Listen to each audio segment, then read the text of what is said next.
أعوذ بالله.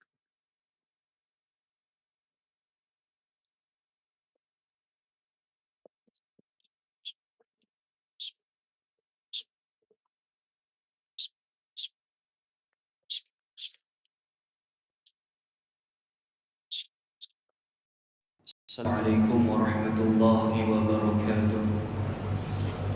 Alhamdulillahi rabbil alamin. Wassalatu wassalamu ala ashrafil anbiya'i wal mursalin Sayyidina Muhammad wa ala alihi wa sahbihi ajma'in. Ishrah li sadri wa yassir li amri wahlul 'uqdatan min lisani yafqahu qawli. سدد لساني واحلل قلبي بحق جدنا رسول الله صلى الله عليه وسلم. ربي يسر ولا تعسر وتمم بالخير يا كريم. أما بعد. Terima kasih kepada pengerusi majlis Al-Fadil Tuan Imam yang saya raikan, lagi saya muliakan, pengerusi Masjid Al-Quddus Seri Kembangan, timbalan pengerusi barisan imam, barisan bilal, barisan ahli jawatan kuasa masjid, dan seluruh hadirin hadirat yang dirahmati oleh Allah Subhanahu wa taala. Kesilapan saya pada malam ni, saya tak tahu, rupanya kena ada pantun. Kalau saya tahu, saya prepare 2 rangkap pantun lagi bagus daripada Tuan Imam. Tapi tak apa, saya mengakukanlah. Tak sempat nak cari. Cepat sangat dia bagi pendahuluan. Kalau tak sempat juga cari. Hadirin hadirat yang dirahmati oleh Allah Subhanahu wa taala. Marilah sama-sama kita mulakan perbincangan kita pada hari ini, kuliah kita pada hari ini, dengan satu ayat Quran, yang mana ayat Quran ini pernah dibacakan oleh Nabi sallallahu alaihi wasallam. Qala Allah Ta'ala, a'udzu billahi minasyaitonir rajim. Qul innal mauta alladhi tafirruna minhu fa innahu mulaqikum. Thumma turadduna ila 'alimil ghaibi wasyahadah fayunabbi'ukum bima kuntum ta'malun. Sadaqallahu maulana rasul. Allah bersabda melalui mulut Nabi sallallahu alaihi wasallam, ya Muhammad,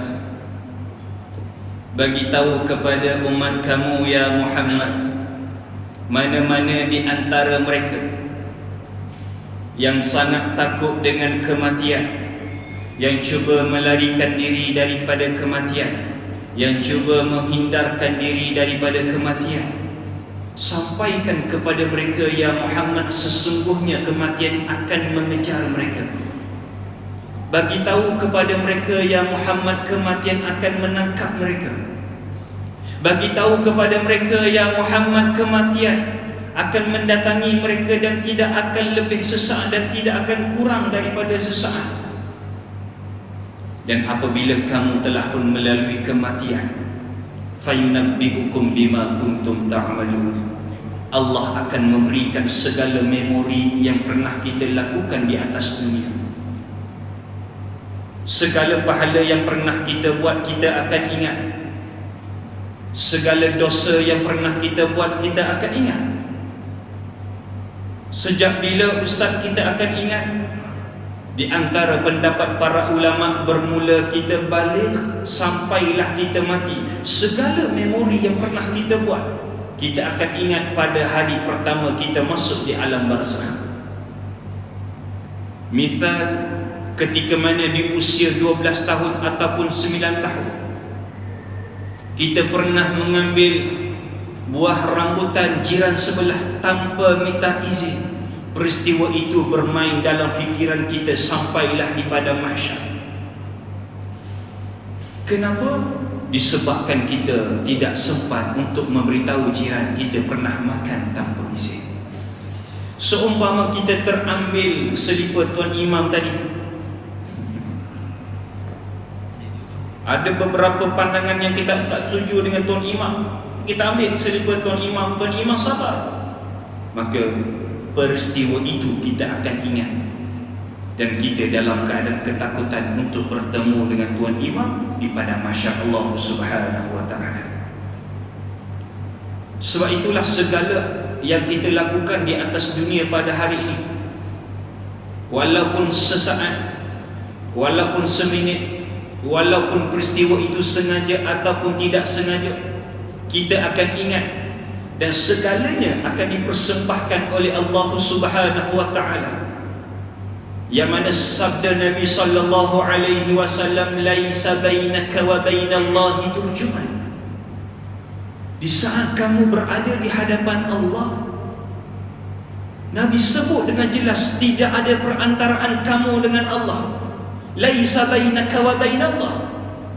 Hari ini kalau sampai surat saman kepada kita LOD 1 juta 2 juta, kenapa ada orang tidak takut bila mana disama 1 juta 2 juta? Kerana dia tahu di belakang dia ada seorang peguam yang sangat mahir ketika mana berada dalam mahkamah, dan peguam itu tak pernah kalah kalau berdebat. Tapi kalau kena saman 2 juta dan tidak ada seorang peguam pun nak jadi guaman kita, bagaimana mungkin kita nak berhadapan dengan hakim di mahkamah? Kita kena saman parking pun kita dah berdebat-debat, dah stres, kena saman parking. Hasbunallah wa ni'mal wakil. Hadirin hadirat yang dirahmati oleh Allah Subhanahu wa ta'ala, di antara peristiwa yang kita akan ingat pada hari pertama kita meninggalkan dunia adalah peristiwa kita berpuasa dalam bulan Ramadan. Kita akan ingat, kerana Nabi sebut dengan jelas, segala ibadah kamu, misal solat kamu, Allah bagi tahu banyak mana pahala kamu. Allah bagi tahu kepada kita banyak mana ketika mana kamu bersedekah, inilah pahala yang menanti kamu. Ketika mana kamu mengeluarkan zakat, ini pahala yang menanti kamu. Tapi satu-satunya ibadah yang Allah rahsiakan pahalanya adalah solat. Dan ilmu ini, kalaulah kita kaki mengaji, kaki masjid, kita tahu ilmu ini, maklumat ini kita tahu, maka pada hari pertama kita meninggalkan dunia, kita tak sabar nak bertemu dengan Allah, kerana kita nak melihat banyak mana pahala kita dalam bulan Ramadan. Kenapa? Sebab kita mati di usia 50 tahun. Usia kematian kita 50 tahun Allah takdirkan. Selama 45 tahun kita masuk bulan Ramadan, pasti pahalanya banyak. 45 kali kita bertemu dengan Lailatul Qadar, mesti pahalanya banyak. Itu pun adakah kita yakin setiap ibadah kita Allah terima?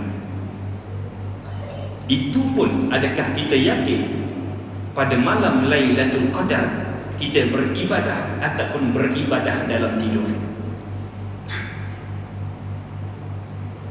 Hadirin hadirat yang dirahmati Allah, semalam saya berkongsi di Masjid Pro 2, kereta Pro 2 tu kan. Dia ada masjid dia dekat Rawang. Saya buat satu kira-kiraan, tapi saya nak kita sama-sama kira benda yang sama. Bayangkan, daripada kecil lagi kita dengar satu malam lebih baik daripada 1000 bulan.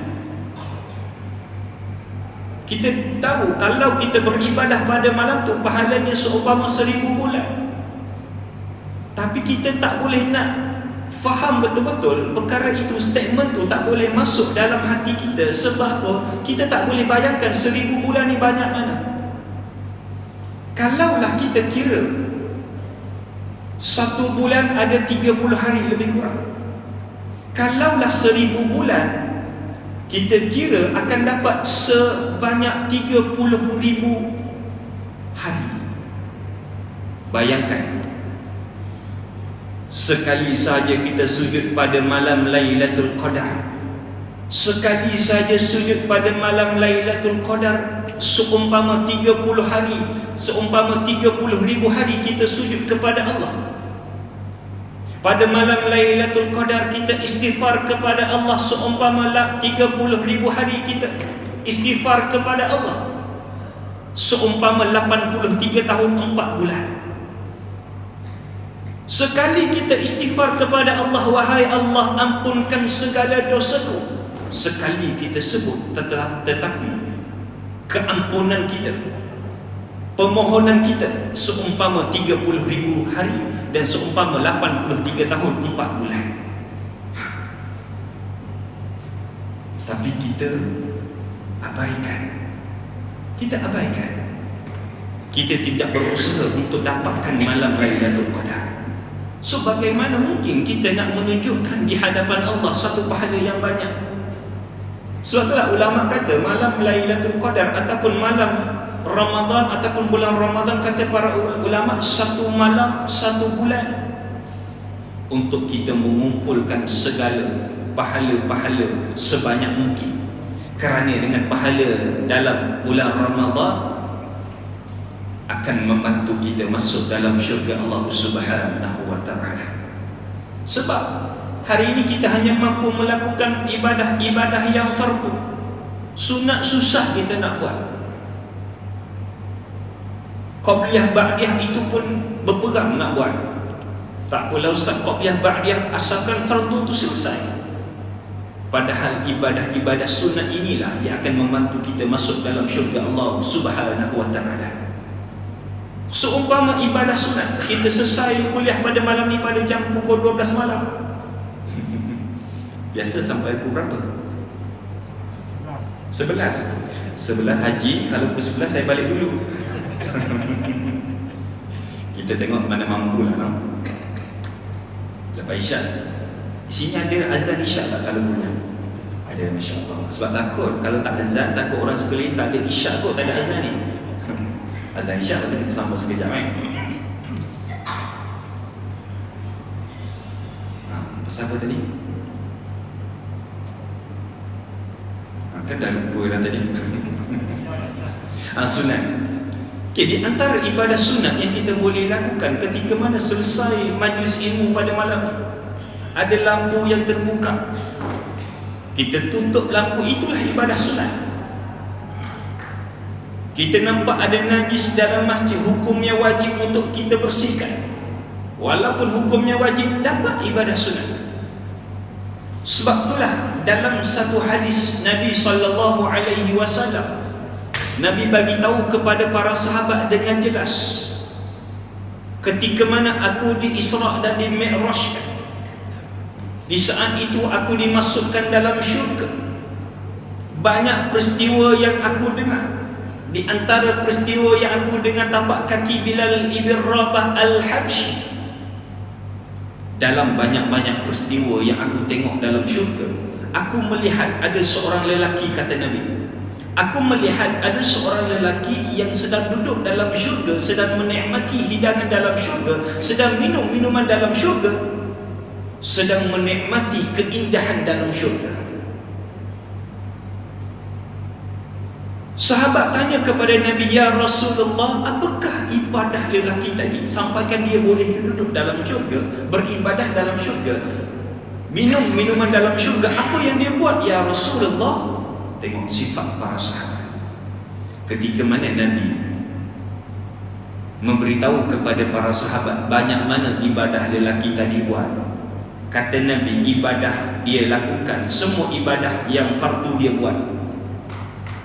Seumpama kita, ibadah fardu kita buat, tapi lelaki tadi dalam banyak-banyak ibadah fardu yang dia buat, ada satu ibadah yang sunat dia lakukan. Dan ibadah sunat yang dia lakukan itu Allah tengok, Allah lihat, Allah masukkan dia dalam syurga disebabkan ibadah yang sunat tadi. Nabi ceritakan ketika mana lelaki tadi masih lagi hidup, ketika mana dia ingin melakukan satu perjalanan. Dalam perjalanan itu, lelaki itu mendapati ada satu pohon yang mengganggu laluan, yang mengacau laluan. Dalam riwayat yang lain mengatakan ada satu pokok, riwayat yang satu lagi mengatakan pohon.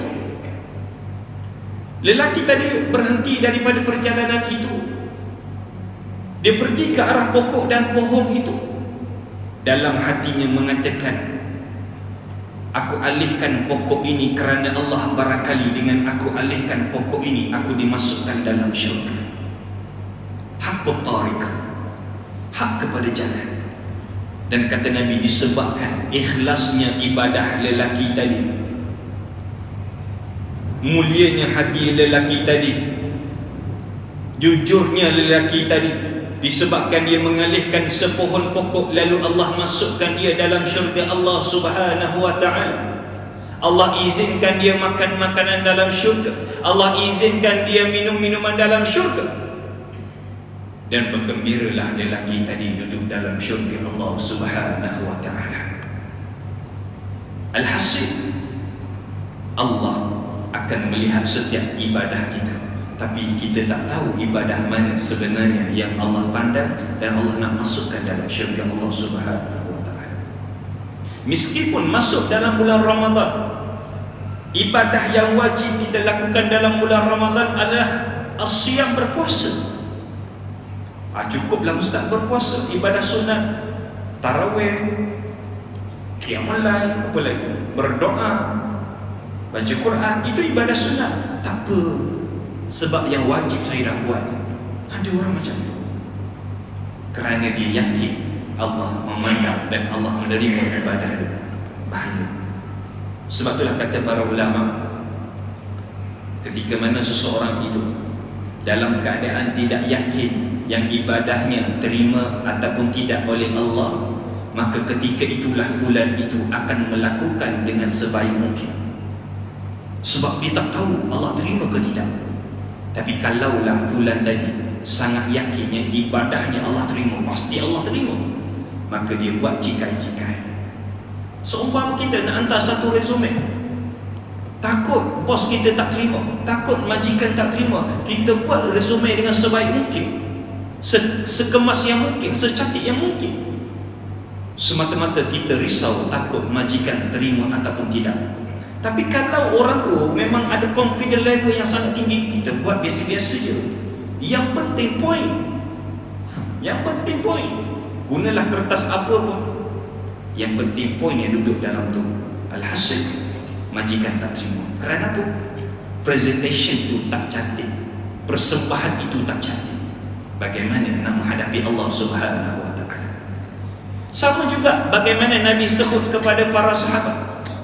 Ada seorang sahabat Nabi, ulama gelarkan fulan ini sahabat Nabi juga, walaupun dia dimasukkan dalam neraka Allah Subhanahu wa ta'ala. Ada seorang lelaki pada zaman Nabi, kerana syarat nak menggelarkan seorang itu sahabat Nabi ada 3 syarat. Syarat yang pertama, mestilah beriman kepada Nabi. Yang kedua, bertemu dengan Nabi. Dan yang ketiga, mati dalam iman. Ada seorang lelaki pada zaman Nabi, masyhur di bumi Madinah. Lelaki ini ahli ibadah, pantang ada majlis ilmu, pantang ada majlis ibadah, dialah orang yang ke depan. Pantang ada seruan jihad, dialah orang ke depan berjihad. Pantang ada announcement, pengumuman untuk bersedekah, untuk infak, dialah di antara orang yang terawal berinfak. Ma'ruf dalam kalangan Madinah, kenal lelaki ini lelaki yang baik, lelaki yang soleh, lelaki yang budiman. Ketika mana Allah takdirkan lelaki tadi telah meninggal dunia, seluruh penduduk Madinah dalam keadaan menangis. Menangisnya penduduk Madinah disebabkan kehilangan seorang yang alim, yang baik, yang soleh. Lalu mereka mengatakan, syurgalah buat kamu fulan bin fulan. Ketika mana para sahabat mengatakan syurgalah buat kamu fulan bin fulan, Nabi terus memberitahu, la, tidak. Pemuda tadi yang kamu mengatakan masuk syurga, pemuda yang kamu mengatakan ibadahnya banyak masuk syurga, pada hari ini dia tidak dimasukkan oleh Allah dalam syurga, malah dia dimasukkan oleh Allah dalam neraka Jahannam. Hasbunallah wa ni'mal wakil. Ibadahnya banyak, sedekahnya banyak. Subhanallah. Kenapa saya boleh katakan ibadah pemuda ni kenapa saya boleh katakan ibadah pemuda tadi sangat banyak? Saya menggambarkan ketika kita duduk dalam Masjidil Haram, kan? Kita duduk dalam Masjidil Haram. Di Malaysia kita tak buat sunat pun. Di Malaysia kita tak berzikir pun. Di Malaysia kita buat benda-benda wajib. Tapi kenapa bila duduk dalam Masjidil Haram ada satu perasaan trigger yang menyebabkan kita nak solat sunat, nak solat hajat, nak baca Quran, nak berdoa, sedangkan di Malaysia tak berdoa pun. Tapi bila mana sampai di Masjidil Haram, berbuat-buat semangat untuk beribadah kepada Allah. Kenapa? Disebabkan bi'ah. Suasana dalam Masjidil Haram dipenuhi dengan orang beribadah kepada Allah. Samalah pada zaman para sahabat. Kenapa setiap daripada mereka saling kejar mengejar dalam beribadah? Kerana bi'ah ketika itu, suasana ketika itu. Samalah lelaki tadi, pasti banyaknya pahala, pasti banyaknya solat daripada kita, pasti banyak puasa daripada kita. Tapi kenapa Nabi sebut lelaki tadi dimasukkan dalam neraka Jahannam? Kata Nabi, disebabkan setiap ibadah yang dilakukan oleh pemuda tadi tidak ada satu pun yang dia ikhlas kerana Allah, melainkan nak tunjuk kepada orang ramai. Subhanallah. Disebabkan dia ketagih pujian orang ramai, disebabkan dia nakkan pujian orang ramai, every single day dia beribadah kepada Allah, semua nak tunjuk kepada orang. Hasbunallah wa ni'mal wakil. Disebabkan itulah ada satu hadis Nabi sebut orang yang muflis di padang mahsyar. Panjanglah baca hadis itu. Muflis di padang mahsyar disebabkan setiap ibadah yang dia lakukan haba'a mansura, seumpama debu yang bertebangan. Debu ni duduk di mana-mana pun orang tak kisah. Ni kita nak masuk dengan Ramadan, jaga-jaga. Sebab Ramadan ni bila sampai kepada kita, hari pertama sempat kita masuk dalam bulan Ramadan, pasti ada sebab kenapa Allah ketemukan kita dalam bulan Ramadan pada tahun ini. Sedangkan Allah tahu Ramadan, bagaimana Ramadan yang kita lakukan pada tahun lepas. Allah Maha mengetahui bagaimana kita lakukan Ramadan kita pada tahun lepas. Banyak perkara-perkara kebaikan tapi kita tinggalkan pada tahun lepas. Allah tahu bagaimana layanan kita kepada Ramadan pada tahun lepas. Allah tahu banyak kebaikan yang kita tinggal dalam bulan Ramadan pada tahun lepas. Kita sia-siakan peluang yang Allah bagi pada tahun lepas. Tetapi kenapa pada tahun ini Allah datangkan Ramadan dan Allah ketemukan kita pada bulan Ramadan sekali lagi? Sedangkan Allah tahu hamba-Ku ni kalau aku bagi, dia akan sama seperti tahun lepas. Tapi tak apa, aku bagi lagi peluang. Aku bagi lagi peluang kedua. Aku nak tengok bagaimana mereka melakukan dalam bulan Ramadan pada tahun ini. Sebab itulah kalau Allah ketemukan kita pada bulan Ramadan pada tahun ini, mesti ada sebab. Apa sebabnya? Sebab yang pertama, Allah sedang membuka peluang kedua kepada kita untuk bertaubat kepada Allah. Allah memberi peluang kedua, yang kedua, sebab yang kedua, Allah memberi peluang kedua untuk kita mengumpulkan segala pahala untuk Allah masukkan kita dalam syurga. Ni aku nak masukkan kamu dalam syurga, tapi aku tengok pahala kamu sedikit, ibadah kamu sedikit. Disebabkan itulah aku nak masukkan kamu dalam syurga. Disebabkan itulah aku bagi peluang kedua kepada kamu. Tapi kalaulah kita sia-siakan peluang kedua ini, adakah yakin kita hidup pada tahun depan? Subhanallah. Ini yang bermain dalam fikiran saya. Banyak benda yang kita abaikan pada tahun lepas, tapi kenapa Allah bagi lagi peluang kepada kita? Ada sebabnya. Dan sebab tu kita kena tengok. Setiap orang takkan sama. Setiap orang takkan sama. Takkan sama. Hasbunallah wa ni'mal wakil. Hadirin hadirat yang dirahmati Allah, jangan bawa muka stres sangat. Saya cerita pun saya stres. Sebab kadang-kadang kita cakap tu untuk diri kita juga, untuk diri saya juga. Sebab benda itu bermain dalam fikiran kita. Tahun lepas banyak. Misal umrah, kalau Allah memberi peluang kedua kepada kita umrah, padahal umrah kali pertama banyaklah benda-benda yang kita termis. Kita boleh je solat dalam Masjidil Haram, tapi kita memilih untuk solat dalam hotel. Tak apa ustaz, saya nampak imam. Jauh kau nampak imam dalam TV. Tapi kenapa Allah bagi lagi peluang untuk kamu melakukan ibadah umrah? Allah nak bagi peluang. Begitulah kehidupan kita pada hari ini.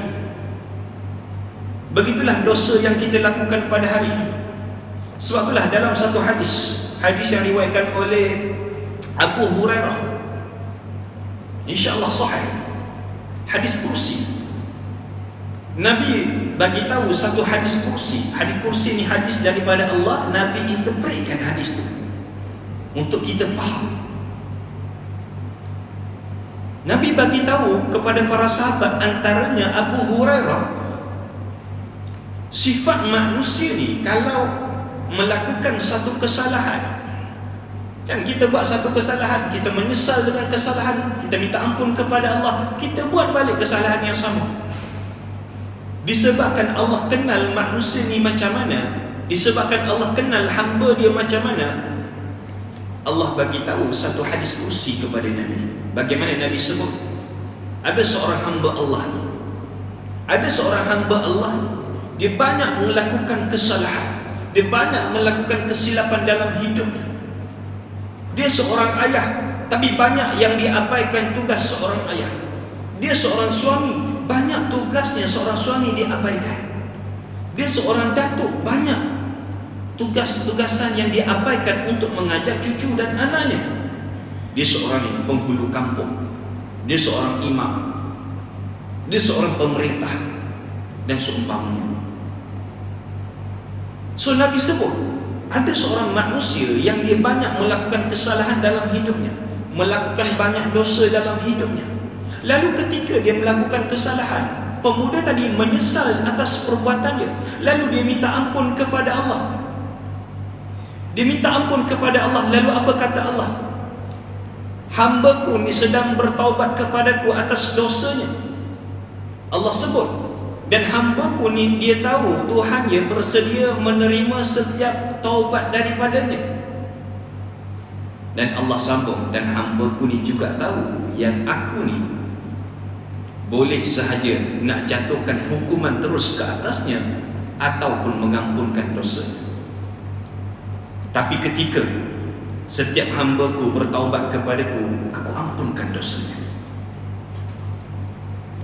Nabi sebut dalam perenggan yang kedua, ketika mana Allah ampunkan dosa pemuda tadi, beberapa hari kemudian pemuda tadi melakukan dosa yang sama. Ketika melakukan dosa yang sama, dia duduk di tikar sejadah yang sama, dia minta ampun lagi kepada Allah. Dan Nabi sebut, ketika mana dia minta ampun lagi kepada Allah, Allah ampunkan lagi kali kedua dosa yang dia lakukan.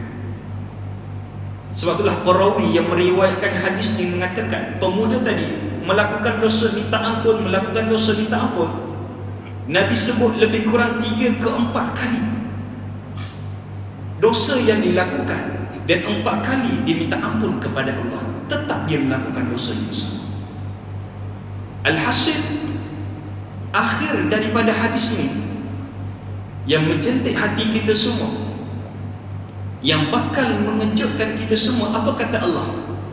Ketika mana seorang hambaku yang melampaui batas, yang melakukan banyak dosa kepadaku, buatlah apa yang kamu nak buat, lakukan apa yang kamu nak lakukan, kerjakan apa yang kamu nak kerjakan. Ketika mana hambaku minta ampun kepadaku, aku pasti ampunkannya.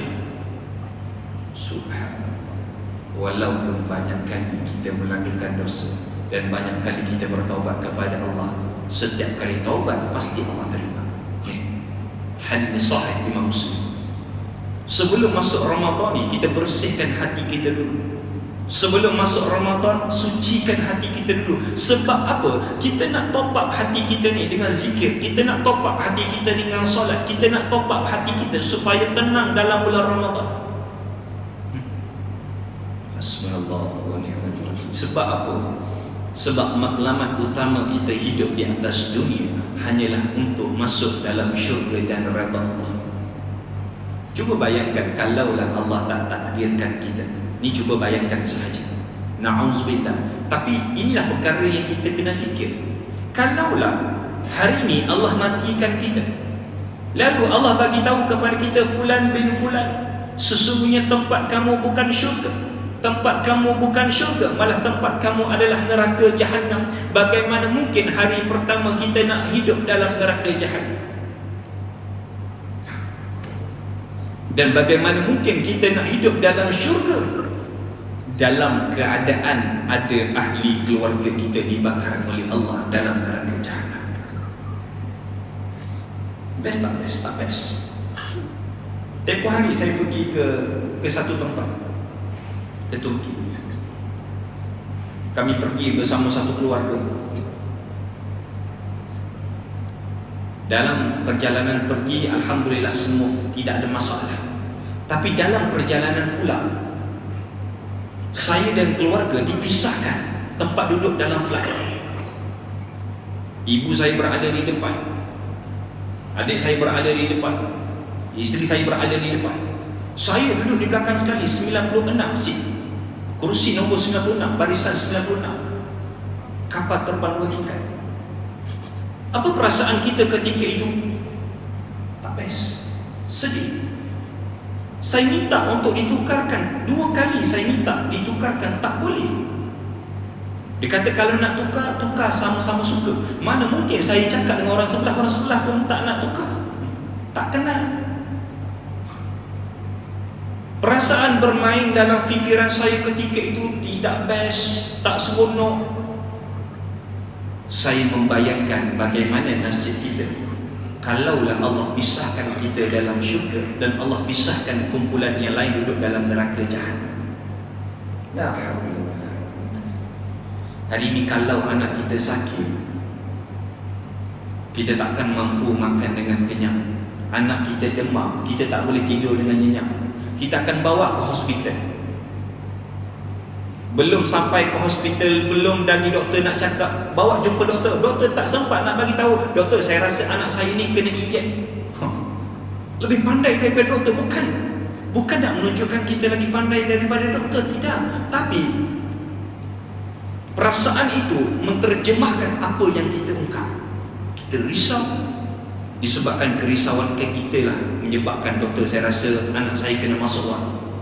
Kita bagi plan kepada doktor. Sebab risau anak kita sakit, risau ibu dan ayah kita sakit. Bagaimana mungkin kita nak menikmati hidangan dalam syurga sedangkan ibu dan ayah kita dibakar oleh Allah? Bagaimana mungkin kita nak menikmati hidangan dalam syurga sedangkan anak-anak kita yang kita besarkan pada hari ini, mereka dibakar oleh Allah 24 jam? Subhanallah wa ni'mal wakil. Sebab itulah saya membayangkan kalau kita pergi ke satu tempat yang cantik. Contoh, mana tempat yang cantik? Mana tempat cantik? Cameron Highland. Cameron Highland luar daripada Malaysia lah. Luar daripada Malaysia tempat yang cantik, contohnya Switzerland, Ireland. Tempat saya tak pernah pergi lah tu, tapi cantik lah. Dimomok-momokkan tempat cantik, suasananya cantik. Ireland, Switzerland, Maldives dan seumpamanya. Bayangkan Maldives, sampai di airport Maldives, depan lapangan terbang dia pulau, laut, cantik. Apabila kita pergi ke satu tempat yang cantik, satu tempat yang lawa, apakah ucapan pertama yang kita akan sebut? Subhanallah, cantiknya. Kan lucunya, kita akan puji cantiknya, kemasnya. Pergi ke masjid yang cantik, kita akan sebut cantiknya masjid ini. Kalau kita masuk ke tempat yang cantik, itu yang kita akan sebut. Tetapi kenapa Nabi sebut, dalam hadis Nabi sebut ketika mana manusia masuk dalam syurga, ucapan mereka bukan begitu. Sedangkan hari ni kita tengok dalam syurga ni kita difahamkan hidangannya sedap, suasananya sedap, keadaan yang cantik, syurga cantik. Tapi kenapa manusia masuk dalam syurga mereka tidak ucap cantiknya wahai Allah, bersihnya wahai Allah, jernihnya wahai Allah, tetapi kenapa manusia sebut perkataan yang lain?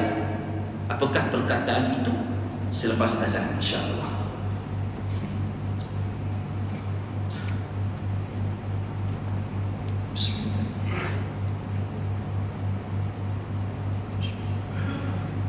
Allahu Akbar, Allahu Akbar, Allahu Akbar, Allahu Akbar, Allahu Akbar.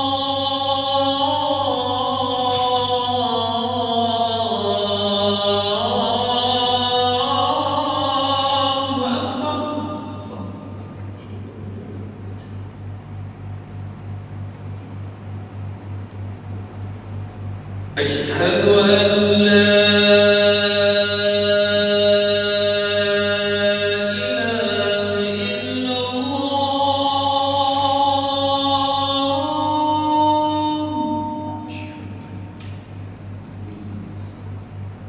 أشهد أن لا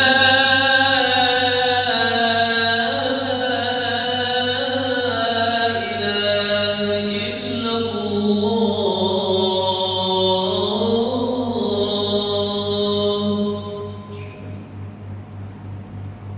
أشهد أن محمدا رسول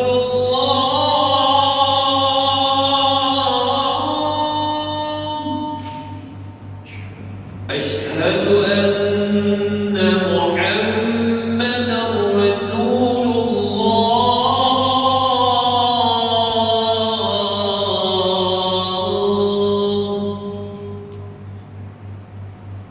حي على الصلاة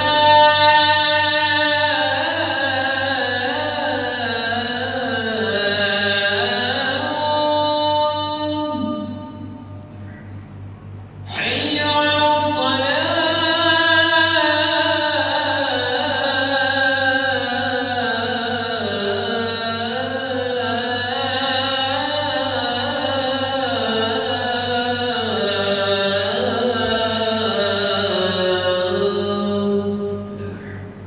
حي على الفلاح حي على الفلاح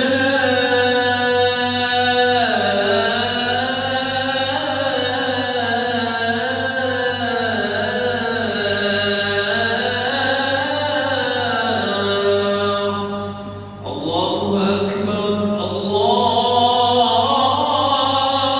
أكبر لا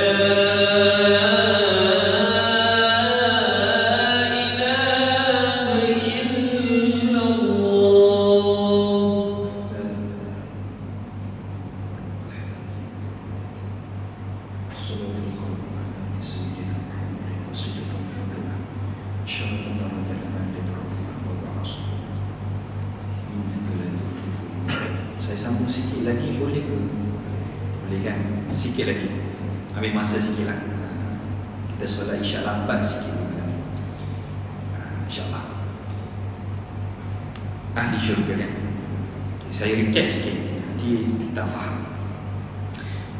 Biasanya kalau kita pergi ke tempat yang cantik, kita akan cakap ni tempat yang cantik, ni tempat yang lawa, masjid ini cantik, masjid ini lawa. Itulah biasanya ucapan pertama yang kita akan sebut bila sampai ke satu tempat yang cantik. Tapi apabila manusia, kata Nabi, dimasukkan oleh Allah dalam syurga, melangkahkan kaki pertama dalam syurga, kenapa manusia tidak sebut berkaitan dengan cantik? Kenapa manusia tidak mengatakan lawanya syurga, cantiknya syurga, bersihnya syurga, sedapnya makanan dalam syurga, sedapnya minuman dalam syurga? Kenapa manusia tidak sebut berkaitan dengan benda-benda begitu? Tapi kata Nabi, malah manusia menyebut satu ayat, Alhamdulillahilladzi hadana lihada, Alhamdulillahilladzi hadana lihada wa ma kunna Wahai Allah, terima kasih wahai Allah, disebabkan kamu memilih hidayah itu kepada kami. Terima kasih wahai Allah kerana kamu memilihku, dan pada hari ini aku berjaya masuk dalam syurga-Mu wahai Allah. Kenapa ucapan terima kasih kita kepada Allah pada hari pertama masuk dalam syurga? Disebabkan kita telah pun menyaksikan sangat ramai dalam keluarga kita. Sebelum kita berjaya masuk dalam syurga, kita akan dipaksa oleh Allah melalui satu titiang sirat. Ada dalam keluarga kita yang meniarap di titiang sirat, ada yang merangkak, ada yang membongkok, ada yang terduduk di titiang sirat, dan setiap daripada mereka tidak mampu melangkahkan kaki demi kaki, melangkahkan langkah demi langkah, disebabkan setiap langkah kalau tersilap langkah maka akan jatuh ke dalam neraka jahanam. Tapi Allah pilih kita masuk dalam syurga, maka manusia ketika itu terlalu gembira, maka dia describe, ditunjukkan kegembiraannya, alhamdulillahilladzi hadana lihada. Wahai Allah, terima kasih wahai Allah dengan nikmat yang kamu bagi kepadaku. Kamu pilihku masuk dalam syurga. Tapi bagaimana mungkin kita nak bergembira dalam syurga sedangkan ahli keluarga kita sedang dibakar oleh Allah dalam neraka jahanam? Itu belum lagi kita cerita apa yang berlaku dalam neraka. Bagaimana 24 jam dibakar oleh Allah. Ulama bahas. Kalau saya bahas 1 jam topik itu Ustaz, lain kali lah. Kalau 1 jam pukul 10, saya tak percaya dah pukul 10 kita balik, sebab ada orang nak pergi baju raya esok kan. Hadirin hadirat yang dirahmati oleh Allah Subhanahu wa taala. Hari ini saya cuba bawa satu pendekatan yang cuba lain sikit daripada penceramah yang lain. Kita hari ini kita takkan bincang nak buat apa dalam bulan Ramadan, sebab setiap orang tahu kan apa nak buat dalam bulan Ramadan. Kalaulah saya bagi kertas setiap orang untuk tulis ibadah sunat dalam bulan Ramadan, paling kurang setiap daripada kita boleh tulis 5 ibadah boleh buat. Tapi walaupun kita tahu 5 ibadah sunat yang kita boleh buat dalam bulan Ramadan, belum tentu lagi Allah pilih kita untuk berjaya melakukannya. Sebab itulah hadirin hadirat yang dirahmati Allah, jangan lepaskan peluang yang Allah bagi. Ketika Allah bagi peluang umur kepada kita, Allah beri peluang rezeki kepada kita, jangan kita pernah lepaskan peluang itu. Belajarlah daripada banyak sirah, belajarlah daripada orang-orang yang terdahulu. Di saat Allah bagi peluang kepada mereka, mereka abaikan peluang itu. Seumpama seorang wanita yang soleh, seorang wanita ahli ibadah kata Nabi, tapi kenapa wanita itu dibakar oleh Allah dalam neraka jahanam? Walaupun ibadah wanita tadi banyak, sujudnya banyak, zikirnya banyak, ibadahnya banyak, satu perkara yang dia buat yang Allah tak suka, menyeksa seekor binatang, kucing, mengurung seekor kucing dalam keadaan tidak diberikan makan dan minum selayaknya kepada kucing, tidak diberikan kebebasan selayaknya kepada seekor kucing, sehingga kan kucing tadi mati dalam keadaan kelaparan. Maka disebabkan Allah tidak suka dengan perangai begitu, Allah humban wanita tadi dalam neraka jahanam. Hadirin hadirat yang dirahmati oleh Allah Subhanahu wa taala. Kesimpulan, boleh kesimpulan? Takut tadi saya takut nak mula, sekarang takut pula nak berhenti. Saya minta izin kesimpulan. Kesimpulan yang kita boleh bawa pada malam ini, jangan kita menjadi seorang yang selalu menyia-nyiakan peluang. Hari ini kalau kita bergaduh dengan orang buat salah dengan kita, orang tu datang minta maaf kepada kita, kali pertama kita maafkan, dia buat salah kali kedua, kita maafkan. Bila masuk kali ketiga, kita dah tak boleh nak maafkan, sebab aku dah bagi kamu peluang pertama, kamu abaikan, kamu sia-siakan. Aku bagi peluang kedua, kamu abaikan. Ni kali ketiga takkan kamu nak abaikan lagi. Begitulah seumpama kita dengan Allah. Yang pertama, kesimpulan yang pertama, ketika Allah bagi peluang untuk kita hidup, hiduplah sebaik mungkin. Azamlah dalam diri kita untuk menjadi seorang yang beriman kepada Allah. Azamlah dalam diri kita untuk menjadi orang yang bertakwa kepada Allah. Nak buat apa di atas dunia, lakukan, tidak ada masalah. Tapi jagalah aturan-aturan yang ditetapkan oleh Allah. Ingat, kita hidup di atas dunia ada dua keadaan, hablum minallah wa hablum minan nas. Daripada perkongsian saya tadi ada dua-dua perkara. Walaupun ibadah kita dengan Allah tip-top, terbaik, jagalah hubungan kita sesama insan. Jagalah hubungan kita sesama manusia. Kita sebagai seorang ayah, lakukan tugasan seorang ayah sebaik mungkin. Walaupun seorang ayah itu tidak pernah tinggal qiyamul lail, tetapi ayah itu tidak menegur anaknya ketika melakukan kemungkaran. Walaupun seorang ayah dan seorang ibu kaki masjid, tetapi ketika anaknya melakukan satu kesalahan, dua kesalahan, tiga kesalahan secara zahir, ayah dan ibunya hanya berdiam diri. Hablum minan nas, tak cukup, tak bagus, kena tegur. Kerana setiap tanggungjawab yang Allah bagi kepada kita akan dipertanggungjawabkan. Setiap tanggungjawab, setiap jawatan. Kalau kita bincang pasal setiap tanggungjawab, kita tu ingat pemerintah, pemimpin. Tidak. Sekecil-kecil jawatan itu adalah seorang anak, tugasan seorang anak, tugasan seorang ayah dan ibu. Dalam keadaan orang di luar sana, Allah tak bagi rezeki anak kepada mereka, tapi Allah bagi rezeki anak kepada kita. Lalu dengan anak itu, bagaimana kita bentuknya? Kita abaikan peluang yang Allah bagi. Aku bagi anak, tapi kamu abaikan anak kamu. Kamu tak didiknya dengan sebaik mungkin. Aku bagi isteri kepada kamu, kamu tak didik dengan sebaik mungkin. Aku bagi keluarga yang besar kepada kamu, tapi kamu tak boleh kontrol keluarga kamu dengan sebaik mungkin. Hati-hatilah, kerana suatu ketika nanti, kata Nabi, kalau kita tidak boleh kontrol dan tidak boleh menegur anak-anak kita, mereka ini akan datang di hadapan Allah, akan menuntut dengan kita setiap perbuatan kita.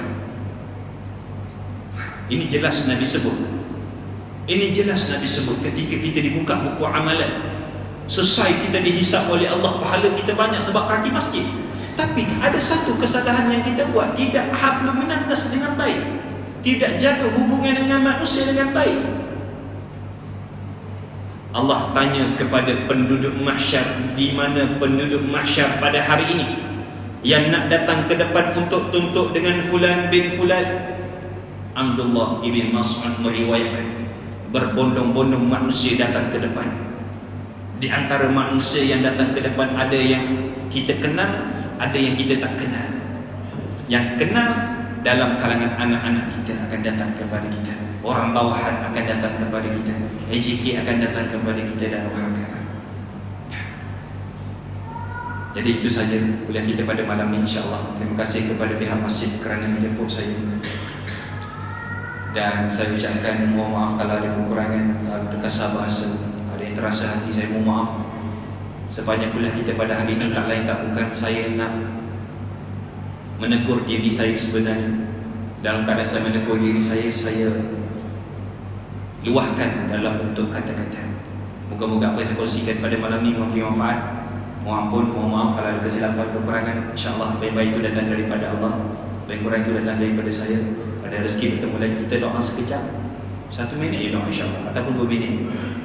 A'udzubillahi minasyaitanirrajim. Bismillahirrahmanirrahim.